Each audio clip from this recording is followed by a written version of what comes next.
इस्लाम का सबसे controversial topic, the first खलीफा।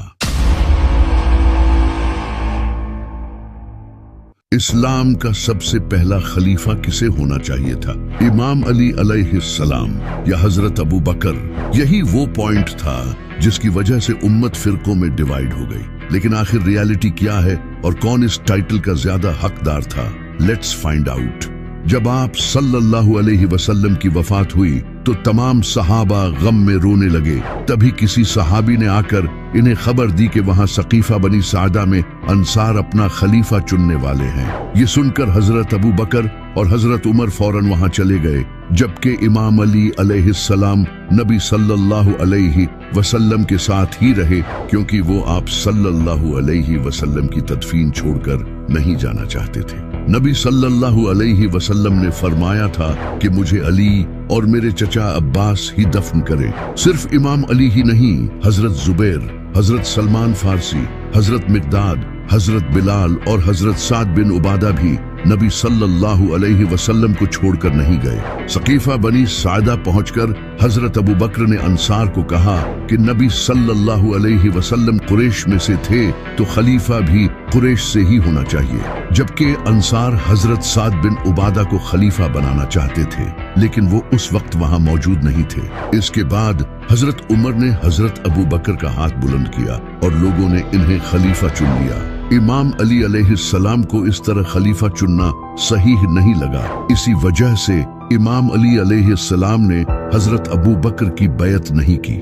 सिर्फ इमाम अली ही नहीं, बल्कि हजरत साद बिन उबादा ने भी हजरत अबू बकर की बैत नहीं की। इसके अलावा और भी बड़े असहाब जैसे हजरत जुबैर, हजरत सलमान फारसी, हजरत मिकदाद और नबी सल्लल्लाहु अलैहि वसल्लम के चचा हजरत अब्बास, इन सब ने भी शुरू में हजरत अबू बकर की बैत नहीं की, क्योंकि वो इमाम अली अलैहिस्सलाम को खलीफा बनाना चाहते थे। अब यहाँ लोग कहते हैं कि हजरत अबू बकर और हजरत उमर उम्मत की भलाई के लिए सकीफा बनी सायदा गए थे, क्योंकि उन्हें डर था कि कहीं कोई फितना न खड़ा हो जाए। लेकिन अगर ऐसा था तो फिर बाकी सहाबा क्यों नहीं गए? जैसा कि हजरत अबू जर गफारी, हजरत सलमान फारसी, हजरत बिलाल, हजरत जुबैर, हजरत तलहा और सबसे बढ़कर इमाम अली अलैहिस्सलाम, क्या इन्हें उम्मत की कोई फिक्र नहीं थी? या फिर वो नबी सल्लल्लाहु अलैहि वसल्लम की तदफीन को छोड़कर जाना सही नहीं समझते थे? जब हजरत अबू बकर खलीफा बने तो उनके खलीफा बनते ही कई सहाबा ने उनकी बैत की, लेकिन बहुत से बड़े सहाबा ऐसे थे जिन्होंने फौरन बैत नहीं की, जैसा कि हजरत जुबैर, इमाम अली, सैयदा फातिमा और यहाँ तक कि हजरत साद बिन उबादा रजी अल्लाह तआला अन्हु ने तो सारी जिंदगी न हजरत अबू बकर की बैत की और ना ही हजरत उमर की, बल्कि हजरत उमर के दौरे खिलाफत में वो शहीद हो गए। इमाम अली अलैहिस्सलाम ने भी 6 महीनों तक हजरत अबू बकर की बैत नहीं की, क्योंकि वो इस खिलाफत को सही नहीं समझते थे। ये एग्जैक्टली ऐसा था जैसे आज के पाकिस्तान में बगैर इलेक्शन के किसी एक इंसान को प्राइम मिनिस्टर बना दिया जाए, जबकि अवाम किसी और को प्राइम मिनिस्टर बनाना चाहती हो। इसी वजह से हजरत अबू बकर की खिलाफत सही नहीं है, क्योंकि खुद हजरत उमर रजी अल्लाह तआला अन्हु भी हजरत अबू बकर की खिलाफत को सही नहीं मानते थे। बुखारी में हदीस मौजूद है जिसमें हजरत उमर खुद फरमाते हैं कि अबू बकर की बैत एक ऐसा वाकया था जो अचानक और अनएक्सपेक्टेड था, लेकिन अल्लाह ने मुसलमानों को इसके शर से महफूज रखा, इसलिए जो भी ऐसा करना चाहे उसे कत्ल कर दिया जाए। हजरत उमर ने खुद कहा था कि जो दोबारा ऐसा करे उसे कत्ल कर दिया जाना चाहिए। यानी हजरत उमर भी हजरत अबू बकर की खिलाफत को सही नहीं समझते थे। इसी वजह से हजरत साद बिन उबादा रजी अल्लाह तआला अन्हु ने भी हजरत अबू बकर की बैत नहीं की थी। इनसे बड़ा सहाबी कौन हो सकता है जिन्होंने नबी सल्लल्लाहु अलैहि वसल्लम के डिफिकल्ट टाइम्स में आप सल्लल्लाहु अलैहि वसल्लम की मदद की? अगर इमाम अली अलैहिस्सलाम को देखा जाए तो वो भी हजरत अबू बकर की इस खिलाफत से खुश नहीं थे। इसी वजह से उन्होंने 6 महीनों तक हजरत अबू बकर की बैत नहीं की थी। लेकिन सैयदा फातिमा अलैहिस्सलाम की वफात के बाद जब इमाम अली अलैहिस्सलाम ने ये देखा कि लोग उनसे बात नहीं करते, तो इस वक्त इमाम अली अलैहिस्सलाम ने उम्मत के लिए ये कुर्बानी दी और हजरत अबू बकर की बैत कर ली। कुछ किताबों में लिखा है कि इमाम अली हजरत अबू बकर, उमर और उस्मान के दौरे खिलाफत में उनके अंडर गवर्नर थे, लेकिन इस बात का कोई ऑथेंटिक सोर्स नहीं है। यहाँ तक कि जब इमाम अली अलैहिस्सलाम खलीफा बने तो आपने साफ तौर पर कहा था कि मैं अबू बकर, उमर और उस्मान के तरीकों पर हुकूमत नहीं चलाऊंगा, बल्कि मैं कुरान और नबी सल्लल्लाहु अलैहि वसल्लम की अहादीस के मुताबिक हुकूमत चलाऊंगा, यानी कि वो शेखैन के तरीकों से खुश नहीं थे। इसी तरह उस वक्त भी कई बड़े असहाब जैसे कि हजरत सलमान फारसी, हजरत अबू ज़र गफारी, हजरत मिक़दाद, हजरत जुबैर, हजरत अम्मार इब्न यासिर और मेरी माँ सैयदा फातिमा इमाम अली अलैहिस्सलाम को खलीफा बनाना चाहते थे, क्योंकि आप सल्लल्लाहु अलैहि वसल्लम ने अपनी वफात से कुछ महीने पहले गदीर खुम के मौके पर फरमाया था, जिसका मैं मौला उसका अली मौला। अरबी में मौला का मतलब लीडर या सरदार होता है, यानी आप सल्लल्लाहु अलैहि वसल्लम इमाम अली को उम्मत का लीडर बनाकर गए थे, वरना आप सल्लल्लाहु अलैहि वसल्लम उस मौके पर ये क्यों फरमाते? इसकी जरूरत ही क्या थी? और वो भी अपनी जिंदगी के आखिरी हज के वक्त, वो हज जिसे करने का हुक्म अल्लाह ने स्पेशली नबी सल्लल्लाहु अलैहि वसल्लम को दिया था। ये सवाल मैं आप सबसे करता हूँ कि आखिर फिर आप सल्लल्लाहु अलैहि वसल्लम ने इमाम अली अलैहिस्सलाम को मौला क्यों बनाया? अब इस पर कुछ लोग कहते हैं कि आप सल्लल्लाहु अलैहि वसल्लम ने ये जंगे जमल और सिफीन के लिए फरमाया था ताकि लोग उस वक्त अली का साथ दें, जबकि ये बात कहीं भी नहीं लिखी, लिटरली नोवेयर। ये इनका खुद का बनाया हुआ ओपिनियन है, जबकि जंगे जमल और सिफीन तो इस वाक़ये के 26 साल बाद हुई, लेकिन खिलाफत का मसला तो इससे कुछ ही महीनों बाद शुरू हो गया था। इस पर ये कहते हैं कि अगर नबी सल्लल्लाहु अलैहि वसल्लम को इमाम अली को खलीफा बनाना ही होता तो आप सल्लल्लाहु अलैहि वसल्लम ने मैदान अरफात में जो खुतबा दिया था वही ये फरमा देते, जहां सारे मुसलमान मौजूद थे, जबकि गदीर में तो बहुत कम मुसलमान थे। वैसे भी इससे क्या फर्क पड़ता है कि आप सल्लल्लाहु अलैहि वसल्लम ने ये बात अरफात में कही हो या गदीर में? क्या तुम लोग जगह देखकर बात मानोगे?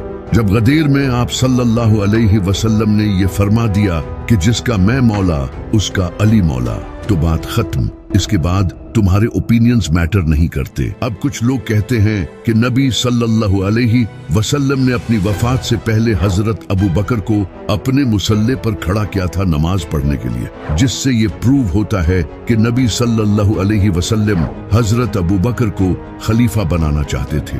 अगर ऐसा था तो फिर नबी सल्लल्लाहु अलैहि वसल्लम ने तो खुद हजरत अब्दुल रहमान बिन औफ रज़ी अल्लाह तआला अन्हु के पीछे खड़े होकर नमाज पढ़ी थी। उन्होंने भी नबी सल्लल्लाहु अलैहि वसल्लम के मुसल्ले पर खड़े होकर नमाज पढ़ाई थी, तो क्या वो भी खिलाफत के हकदार थे? ये खिलाफत का मसला कभी पैदा ना होता अगर नबी सल्लल्लाहु अलैहि वसल्लम का वो लश्कर रवाना हो जाता जिस लश्कर का नाम लश्कर उसामा था। 8 हिजरी में नबी सल्लल्लाहु अलैहि वसल्लम ने एक लश्कर रोमन एम्पायर के खिलाफ रवाना किया, जिसके बाद उस लश्कर की रोमन एम्पायर के साथ जंग हुई, जिस जंग का नाम जंगे मूता है। इस जंग में कई बड़े सहाबा शहीद हो गए, जैसे हजरत ज़ैद बिन हारिसा और हजरत जाफर बिन अबी तालिब। तो नबी सल्लल्लाहु अलैहि वसल्लम ने इनकी शहादत का बदला लेने के लिए एक और लश्कर तैयार किया ताकि रोमन एम्पायर को इसका मुंह तोड़ जवाब दिया जाए। लेकिन यहाँ सबसे शॉकिंग बात ये थी कि इस लश्कर का कमांडर आप सल्लल्लाहु अलैहि वसल्लम ने एक 19 साला नौजवान को बनाया जिसका नाम उसामा बिन ज़ैद था, और आप सल्लल्लाहु अलैहि वसल्लम ने कई सहाबा को हजरत उसामा रज़ी अल्लाह तआला अन्हु के अंडर जाने का हुक्म दिया, जैसे हजरत अबू बकर, हजरत उमर, हजरत उस्मान, सिवाय इमाम अली अलैहिस्सलाम के। अब ये देखकर कई सहाबा नबी सल्लल्लाहु अलैहि वसल्लम के इस फैसले को क्रिटिसाइज करने लगे, क्योंकि हजरत उसामा रज़ी अल्लाह तआला अन्हु एक नौजवान लड़के थे जिनके पास कोई जंगी एक्सपीरियंस भी नहीं था, और कई किताबों में ये भी लिखा है कि इनका रंग काला था और अरब में तब इन चीजों को नापसंद किया जाता था। जब आप सल्लल्लाहु अलैहि वसल्लम को इसका पता चला तो आप सल्लल्लाहु अलैहि वसल्लम ने सहाबा को कहा कि तुम लोग उसामा की लीडरशिप पर एतराज कर रहे हो, इससे पहले तुमने इसके बाप की लीडर लीडरशिप पर भी एतराज किया था, जबकि अल्लाह बेहतर जानता है कि ये भी इसके लायक है और इसका बाप भी।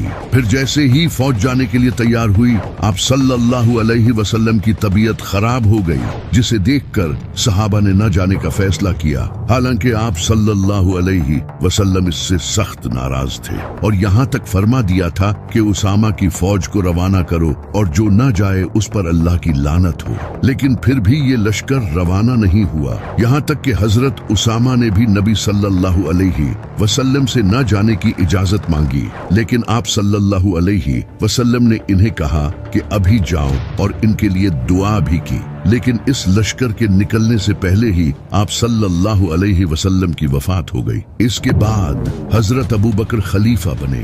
हजरत अबू बकर ने खलीफा बनते ही इस लश्कर को फौरन रवाना किया। हालांकि हजरत उमर ने इन्हें ऐसा करने से रोका भी, लेकिन हजरत अबू बकर ने कहा कि जिस लश्कर को नबी सल्लल्लाहु अलैहि वसल्लम रवाना करना चाहते थे उसे मैं क्यों रोकूं। इसके बाद ये लश्कर रवाना हो गया। लेकिन अगर ये लश्कर नबी सल्लल्लाहु अलैहि वसल्लम के हुक्म पर उसी वक्त रवाना हो जाता तो इस लश्कर में शामिल सारे सहाबा मदीना से चले जाते और पीछे से नबी सल्लल्लाहु अलैहि वसल्लम की वफात हो जाती, जिसके बाद साफ तौर पर इमाम अली अलैहिस्सलाम ही पहले खलीफा बनते।